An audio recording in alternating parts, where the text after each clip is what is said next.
Imaginez un homme qui a prouvé que les mathématiques ne pourraient jamais être totalement cohérentes. Un homme dont la logique pure a défié tous les concepts et tous les esprits les plus brillants de ce monde, mais qui au fil du temps s'est laissé dévorer par une paranoïa absolue.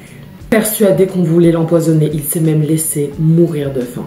Cet homme, c'est Kurt Gödel, et dans cette vidéo aujourd'hui, on va voir comment il a révolutionné le monde des sciences, et plus particulièrement les mathématiques, et on verra comment son cerveau est devenu son pire ennemi.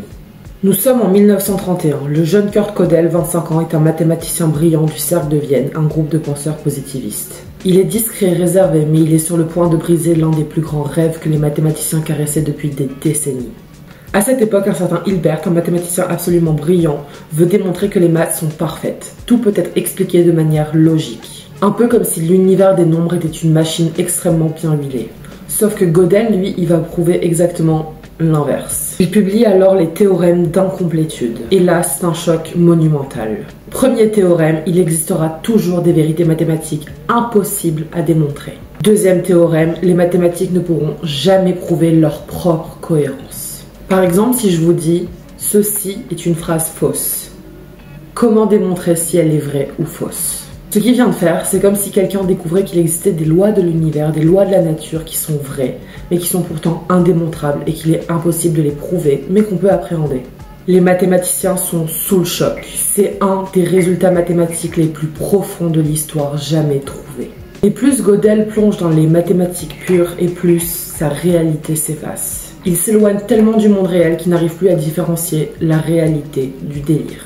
Kurt Gödel est né en 1906 à Brno, une ville d'Autriche-Hongrie. Enfant, il est brillant, mais aussi extrêmement anxieux. Et à 18 ans, il rejoint la prestigieuse université de Vienne où il se fait directement remarquer pour ses talents de mathématicien. Mais il commence aussi à développer des troubles inquiétants. Il analyse tout avec une extrême rigueur, à tel point que la moindre incohérence lui fait péter des câbles et crée une réelle obsession chez lui. Il est aussi très méfiant envers les autres, à tel point qu'il se renferme complètement sur lui-même. Puis, en 1938, Hitler annexe l'Autriche. Gödel, d'origine juive par sa mère, est contraint de fuir avec sa femme Adele aux États-Unis. Il s'installe à Princeton où il rejoint Einstein et d'autres géants de la science.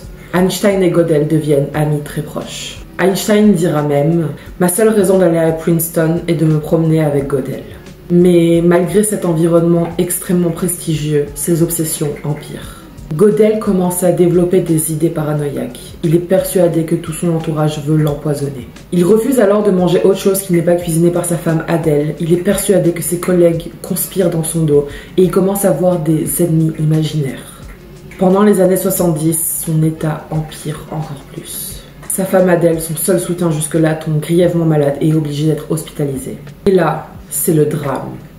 Gödel cesse de s'alimenter. Il refuse de manger quoi que ce soit, avec l'ultime conviction qu'on essaye de l'empoisonner. Il est retrouvé en janvier 78, mort, seul dans sa chambre. Son poids, 30 kilos. Il s'est littéralement laissé mourir de faim, dévoré par ses propres peurs et inquiétudes. Kurt Gödel est un paradoxe à lui tout seul. Il a prouvé que les mathématiques et la logique avaient une limite, et pourtant c'est sa propre logique qui l'a poussé à sa mort.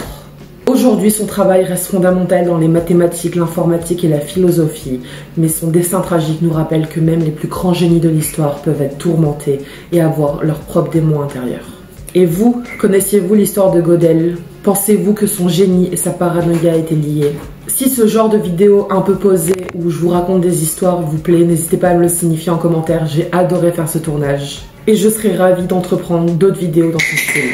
Atlas! Je disais, je serais ravie d'entreprendre d'autres vidéos dans ce style. Je vous fais des bisous mes petites lavandes, à bientôt. C'était très agressif comme fin de vidéo.